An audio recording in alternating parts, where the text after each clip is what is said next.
जय सीताराम जी। श्रीमद् भागवत गीता समस्त शास्त्रों और विशेषण कर उपनिषदों का सार है। स्वयं श्री वेद व्यास जी ने महाभारत में भीष्म पर्व में कहा है, गीता सुगीता कर्तव्या किम मन्यहि शास्त्र संप्रहै या स्वयं पद्मनाभस्य मुख पद्मनाभ विनिश्रिता सर्वशास्त्रमयी गीता सर्वदेवमयो हरि सर्वतीर्थमयी गंगा सर्ववेदमयो मनु। केवल गीता ही भली भांति ज्ञान श्रवण कीर्तन पठन पाठन मनन और धारण करना चाहिए। अनन्य शास्त्रों के संग्रह की क्या आवश्यकता है, क्योंकि वह स्वयं पद्मनाभ भगवान के साक्षात मुख कमल से निकली हुई है। गीता सर्वशास्त्र व्यापमयी है, श्री हरि सर्वदेवमय है, श्री गंगा सर्वतीर्थमयी है। सर्वतीर्थमयी गंगा मैंने सब तीर्थों में जो है गंगा जो है उत्तम है। और मनुस्मृति सर्व वेदमयी है, सर्व वेदमयो मनु। इतना ही नहीं, स्वयं भगवान ने भी यह कहा है कि सब शास्त्रों में जो बात कही गई है वही बात यहाँ तुम मुझसे सुन। ऋषि बहुधा गीतम छंदोभिर्विविधौ पृथक् ब्रह्मसूत्र पदैश्चैव हेतुमद्भिर्निश्चितैः।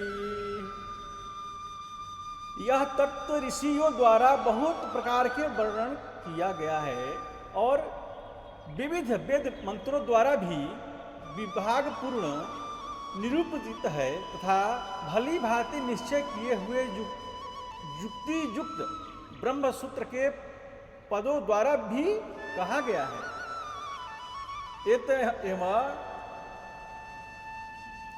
हम लोगों को गीता का भली भांति अध्ययन और मनन करना चाहिए। हमें गीता का भली भांति अध्ययन और मनन करनी चाहिए, क्योंकि मनन करने पर उससे भरे हुए गोपनीय तत्व का पता लगता है। अब यहाँ गीता में वर्णित भक्ति के विषय में कुछ विचार किया जाता है। गीता भक्ति से ओतप्रोत है। गीता में कहीं दो भेदोपासना का वर्णन है और कहीं अभेदोपासना का।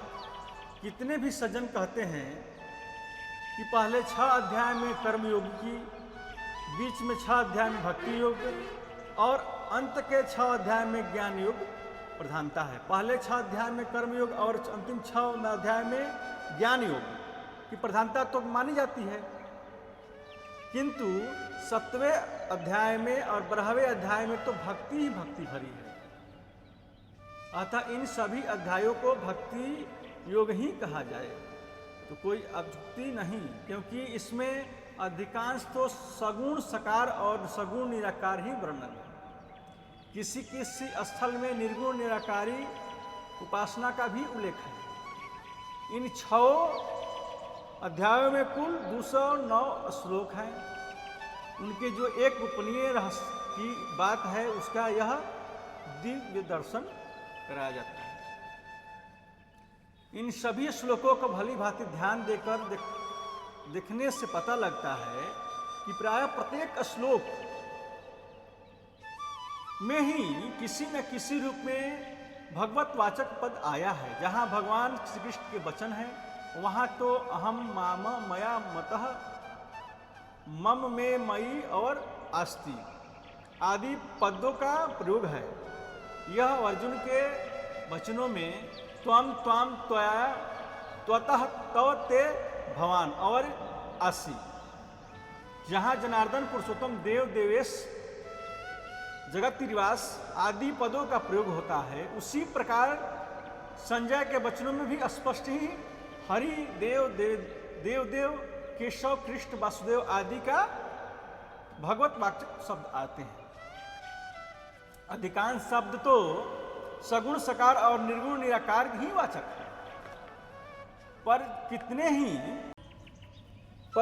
ही शब्द निर्गुण निराकार के वाचक भी हैं, जैसे ओम अक्षर, अव्यक्त ब्रह्म आदि। इन 209 श्लोक में अधिकांश में भगवान के घोतक शब्द ही हैं। केवल इतना इनका 10वां अंश अर्थात 21 श्लोक ऐसे हैं जिनमें भगवान वाचक शब्द नहीं हैं, किंतु वे भी भाव और प्रकरण के अनुसार भक्ति से पृथक नहीं है। इनमें से 8वें अध्याय में ऐसे 9 श्लोक हैं, शेष 5 अध्याय में प्रत्येक 2 या 3 श्लोक अधिक ऐसे ही नहीं हैं।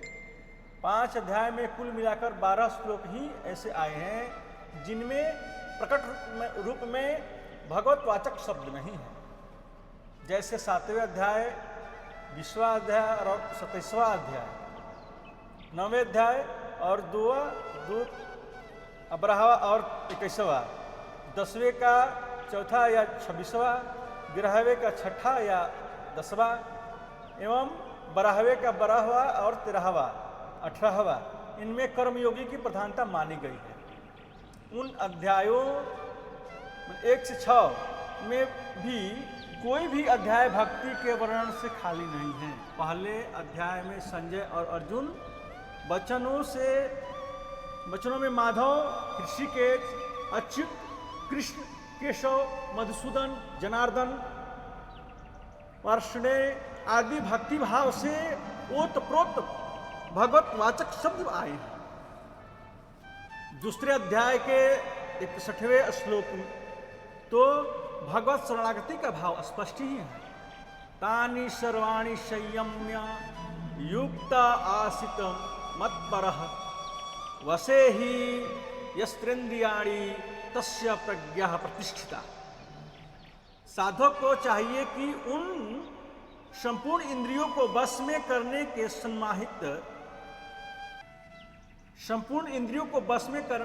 करके समाहित चित्त हुआ मेरे परायण होकर ध्यान में बैठे, क्योंकि जिस पुरुष की इंद्रिया वश में होती है उसकी बुद्धि स्थिर होती है। इंद्रिया जब चंचल रहेगी आप कोई ध्यान नहीं कर सकते हैं। अब ध्यान करने बैठे हैं, मन कहीं और है। ध्यान करने बैठे हैं, गोड़ हिला रहे हैं।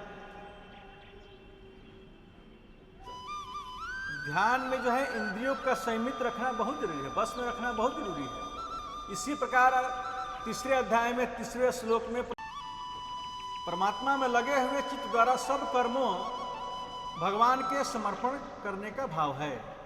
मयि सर्वाणि कर्माणि संन्यस्याध्यात्म चेतसा व्यासिर्निर्ममो भुक्त्वा युद्धस्थ विगतज्वरः। मुझ अंतर्यामी परमात्मा में लगे हुए चित्त द्वारा संपूर्ण कर्मों को मुझ में अर्पण करके आसार रहित, ममता रहित और संताप रहित होकर युद्ध कर। आशा रहित, आशा मत करो, ममता रहित, कोई ममता मोह न हो, और संताप रहित होकर युद्ध कर। चौथे अध्याय में तो स्वयं भगवान कहते हैं कि मैं साक्षात पूर्ण ब्रह्म परमात्मा हूँ और श्रेष्ठ पुरुषों के उद्धार, दुष्टों के विनाश एवं धर्म की संस्थापना के लिए समय समय पर अवतार लेता हूँ। अजोपि संव्यात्मा भूतानामीश्वरोऽपि सन् प्रकृतिं स्वामधिष्ठाय संभवाम्यां मायया। मैं आत्मजा और अविनाशी स्वरूप होते हुए भी तथा समस्त प्राणियों का ईश्वर होते हुए भी अपने प्रकृति को अधीन करके अपनी योग माया से प्रकट होता है। भगवान जन्म नहीं लेते हैं, प्रकट होते हैं। परित्राणाय साधूनां विनाशाय च दुष्कृतां धर्म संस्थापनार्थाय संभवामि युगे युगे। श्रेष्ठ पुरुषों का उद्धार करने के लिए, पाप कर्म करने वाले का विनाश करने के लिए और धर्म की अच्छी तरह से स्थापना करने के लिए मैं युग युग में प्रकट हुआ करता हूँ। संभवामि युगे युगे। इसके बाद भगवान ने अपने जन्म और कर्म की दिव्यता जानने का महत्व बतलाया है। जन्म की दिव्यता यह कि भगवान का जन्म अलौकिक है, मनुष्यों की भांति पुण्य पाप के फलस्वरूप उत्पन्न नहीं है, तथा न वे प्रकृति के परतंत्र ही हैं, वे केवल उत्पन्न और विनष्ट होते से दिखाई पड़ते हैं। मनुष्यों की भांति जन्मते मरते नहीं, बल्कि अंततः वास्तव में उनका जन्म मरण नहीं होता, केवल प्रादुर्भाव और तिरोभाव होता है। उनका विग्रह योग शून्य, दोष रहित और चिन्मय होता है।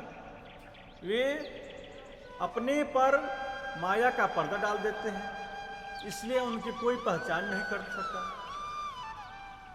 जो भक्त भगवान के शरण होकर उनकी श्रद्धा प्रेम से भजता है, वह उनको यथार्थ रूप में जानता है। वे अपनी इच्छा से प्रकृति को बस में करके स्वयं अजन्मा और अविनाशी रहते हुए भी श्रेष्ठ पुरुषों कल्याण आदि धर्म के प्रचार के लिए अपनी योग्यता के योग माया से प्रकट होते हैं।